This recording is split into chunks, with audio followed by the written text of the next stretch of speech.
Hey guys, welcome back to Foundations Friday. This week we're talking all about life casting materials.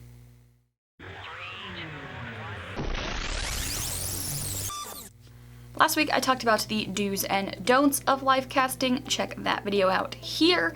It has some very important information in it. This week's video is going to be the second of the kind of precursor videos before my big prosthetic life casting extravaganza series thing begins. In last week's video, I did talk about one of the don'ts of life casting being do not life cast yourself with just plaster bandages. A lot of people wanting to get into special effects makeup want a very cheap way to life cast themselves, and I'm sorry, there's not a very cheap way to life cast yourself. There are cheaper alternatives out there to needing a life cast if you just want to get into doing simple sculpts and stippling layers of latex over them to get kind of a simple prosthetic. And honestly, that's a great way to get into making prosthetics before getting into molding and casting. My Weeping Angel mouth prosthetic was done that way, as well as the hair for that tutorial.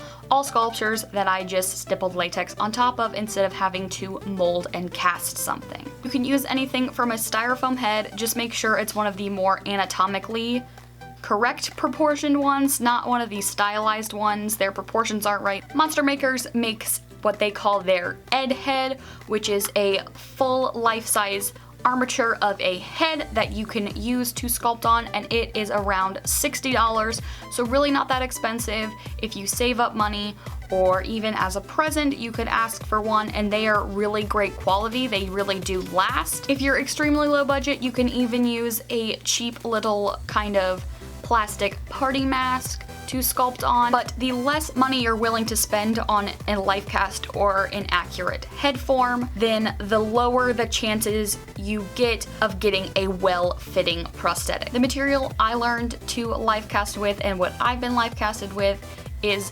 alginate. It's the same stuff where if you go to the dentist and they have to take an impression of your teeth, they shove that in your mouth, and sometimes you want to gag, and it sets pretty fast, and it is skin and mouth safe. That being the most important part.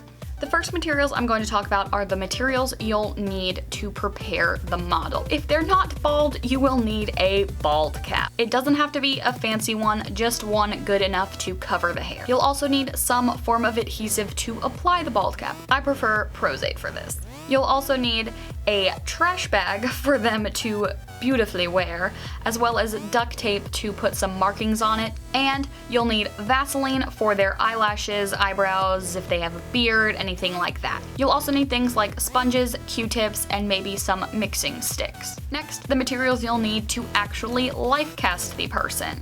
You're gonna need some buckets. Usually you like to life cast, mold, things like that with 2 buckets. You want something called a slop bucket, kind of your trash bucket, because you don't want to wash any of these materials, any of these plasters and stuff down the drain. You want to dump them into a dumpster or trash can. You will also need Pam or cooking spray to release your buckets. If you take care of your molding buckets, they can last you a very, very long time.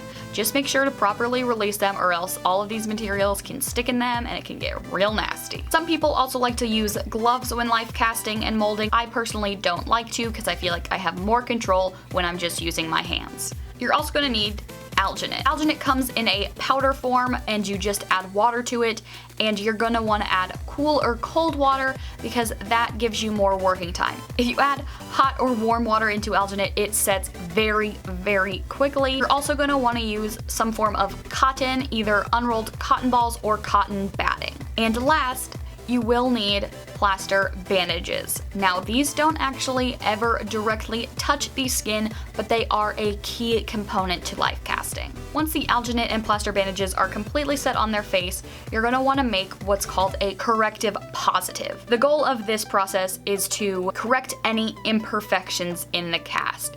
Any little air bubbles or things like that where the alginate didn't fully go onto their skin, you can correct. For that, you'll need Hydrogal. Hydrocal is a softer plaster than what your final cast is going to be in, so when you cast it you can kind of scrape off little bubbles, sand things down, really make it perfect. That way you can actually kind of re-life cast that three-dimensional form instead of having to re-life cast their face. So once you have everything perfected and you've put alginate and plaster bandages onto your Corrective Positive, you'll need these materials for your final life cast. Your final life cast is going to be made out of Ultracal. Ultracal is a super strong stone.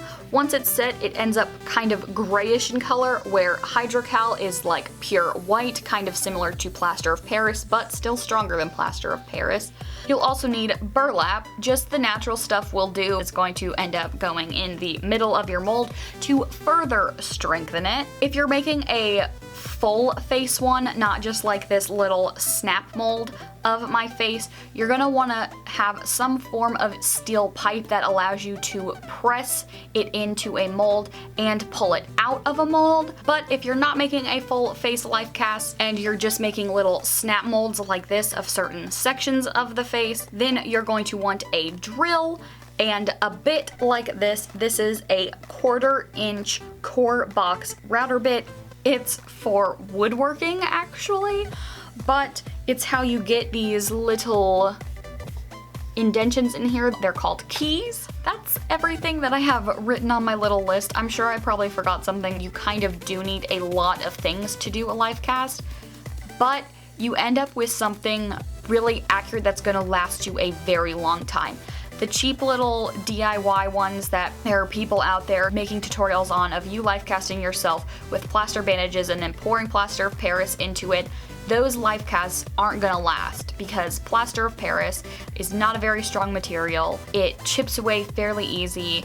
You know, I could drop this thing and not much would happen because of how strong Ultracal is and because of how reinforced it is with burlap. It might crack, but it's not gonna break because how reinforced it is. If you go through your process doing everything by the book, you know, using the right materials, then you're gonna end up with something that lasts. You're not gonna have to redo this. I hope you guys enjoyed this Foundations Friday, and I hope you're as excited as I am about this long life casting journey we're about to embark on together. As always, all of my social media links will be listed in the description, as well as some of the links to the places where I like to buy my special effects makeup materials. I hope you have a great rest of your day, and I will see you next time. Bye guys.